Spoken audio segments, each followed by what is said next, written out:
दोस्तों, आज कहानी भाग 2 का सुनाने जा रहा हूँ। लेकिन मित्रों, सतयुग को आने में अभी काफ़ी लंबा समय बाकी है।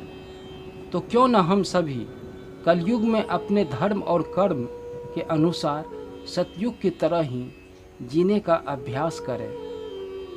कलयुग के 5 कड़वे सत्य हैं।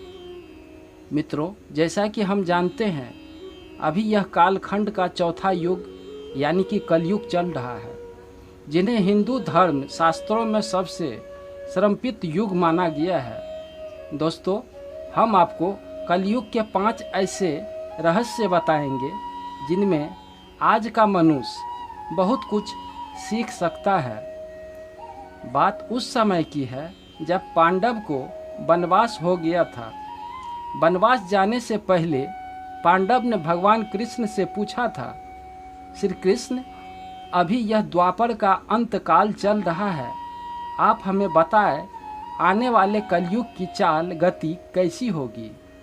कृष्ण कहते हैं, मैं तुम्हें इनका सीधा उत्तर तो नहीं दे सकता, लेकिन तुम 5 भाई वन में जाओ और जो कुछ भी देखो आकर मुझे बताओ। मैं तुम्हें उनका कलयुग का प्रभाव बताऊंगा।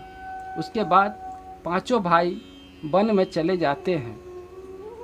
सबसे पहले युधिष्ठिर ने उत्तर दिया, वासुदेव, मैं तो पहली बार 2 सूंड वाला हाथी देखा। यह मेरे लिए तो बहुत आश्चर्यजनक था।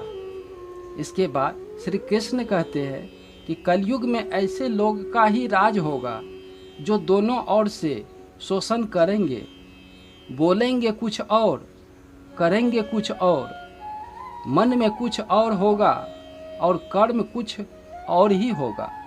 ऐसे ही लोगों का कलयुग में राज होगा। तुम कलयुग आने से पहले तक राज कर लो।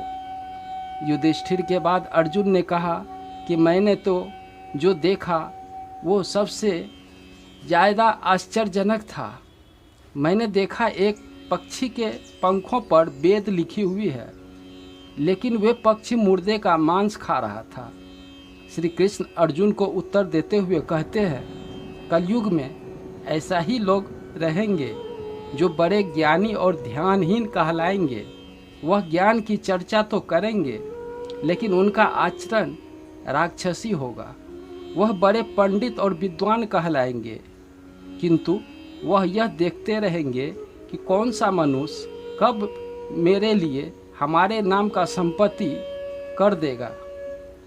अर्जुन के सवाल के बाद जवाब भीम अपना अनुभव सुनाते हुए कहते हैं कि एक गाय अपने बछड़े को इतना चाहती है कि वह बछड़ा खून से लहूलुहान हो जाता है।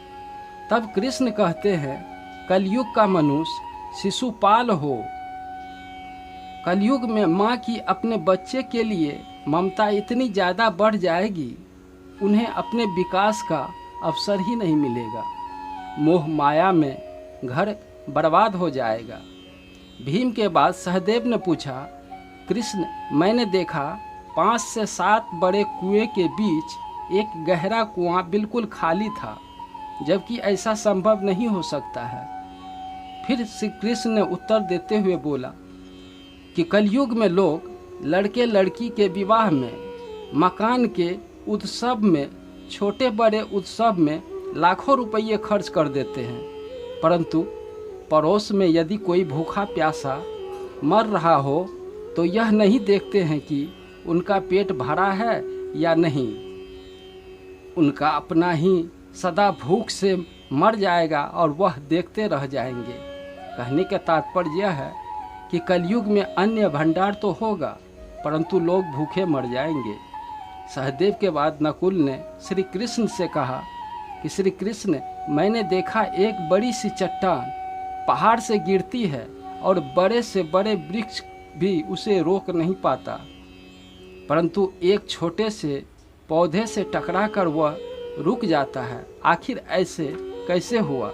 श्री कृष्ण कहते हैं, कलयुग में मनुष्य की बुद्धि छिन्न हो जाएगी और उनका जीवन पतन हो जाएगा।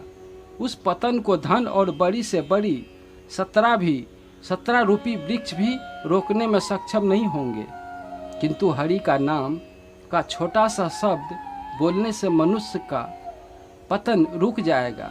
अंततः कलयुग में हरि नाम का मुक्त एक मार्ग होगा।